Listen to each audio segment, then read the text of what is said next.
Hello friends, எல்லாருக்கும் வணக்கம். இன்னைக்கு நம்ம நிக்கிஸ் கிச்சன்ல நல்ல ருசியான தக்காளி ரசம் எப்படி பண்றதுன்னு பார்க்கலாம். இந்த தக்காளி ரசத்தை எங்க வீட்ல நாங்க அடிக்கடி செய்வோம். எங்க வீட்ல எல்லாருக்குமே ரொம்ப பிடிச்ச ஒரு ரெசிபி.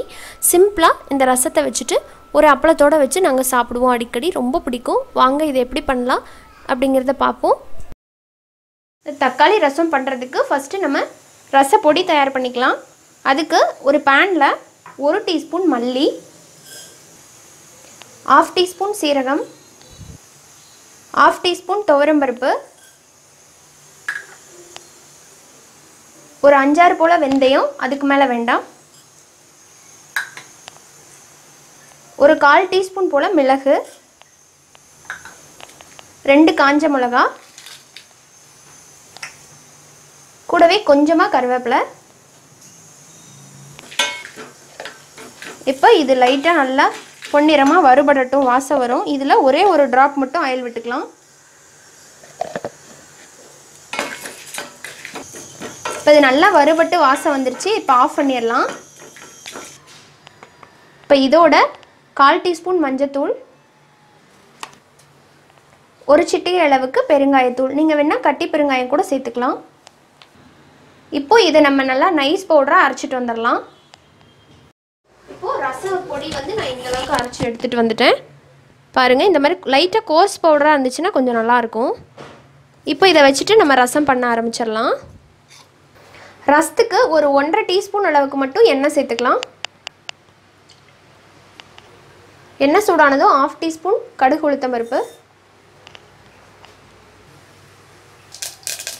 கருவேப்பிலை சேர்க்குறேன், ஒரு 4 பல்லு பூண்டை இந்த மாதிரி தட்டி வச்சுருக்கேன், ஒரு பச்சை மிளகா அதையும் சேர்க்கலாம். அடுத்ததான் நம்ம தக்காளி சேர்த்துடலாம். 3 மீடியம் சைஸ் தக்காளியை கையிலேயே இந்த மாதிரி நல்லா மசிச்சு எடுத்திருக்கேன். இப்போ இதை சேர்த்துடலாம்.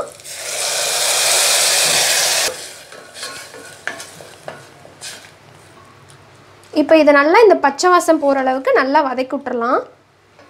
தக்காளி ரசத்துக்கு தக்காளியை வந்து இந்த மாதிரி மசிச்சு பண்ணுறோம் இல்லைங்களா கையில், அது மாதிரி பண்ணி பாருங்கள், ரொம்ப சுவையாக இருக்கும்.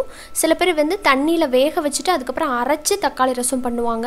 அது கூட கொஞ்சம் சலசலப்பாக இருக்கிற மாதிரி இருக்கும். ஆனால் இந்த மாதிரி பண்ணுறது ரொம்ப டேஸ்ட்டாக இருக்கும். செஞ்சு பாருங்கள். இதோட கொஞ்சமாக மஞ்சத்தூள் சேர்த்துக்கலாம். இப்போ இதோட நம்ம ரசப்பொடியை சேர்த்துடலாம்.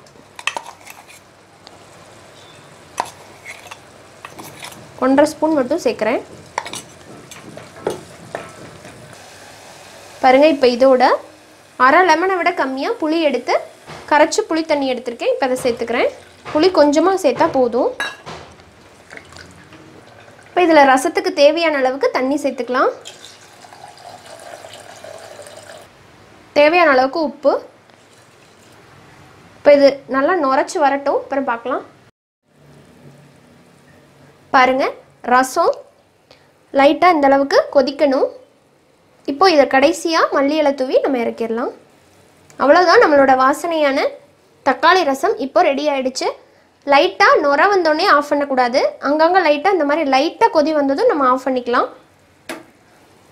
அவ்வளோதாங்க, ருசியான தக்காளி ரசம் இப்போ ரெடி. இதை சூடான சாப்பாட்டில் போட்டு சாப்பிட்டு பாருங்கள், சூப்பராக இருக்கும். இதோட ஒரு வடகம் இல்லாட்டி அப்பளம் வச்சு சாப்பிடுங்க, அவ்வளோ ருசியாக இருக்கும். செஞ்சு பார்த்துட்டு எப்படி வந்துச்சு அப்படிங்கிற கமெண்ட்டை எனக்கு போஸ்ட் பண்ணுங்கள். பிடிச்சிருந்தா நம்ம சேனல் நிக்கிஸ் கிச்சனை சப்ஸ்கிரைப் பண்ணிக்கோங்க. கூடவே இருக்கிற பெல் சிம்பளையும் கிளிக் பண்ணிக்கோங்க. இன்னொரு இன்ட்ரெஸ்டான வீடியோவோட மீண்டும் சந்திக்கலாம். நன்றி, வணக்கம்.